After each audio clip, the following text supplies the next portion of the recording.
Hi guys, in front of me is XIAOMI 15T, and let me show you how to perform a soft reset.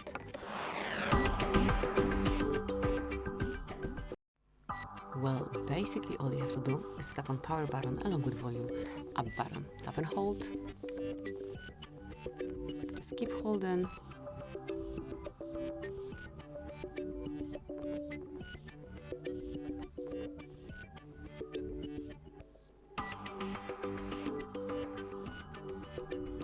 And once you see the logo, remove fingers from both buttons and your phone will be rebooted within a couple of seconds.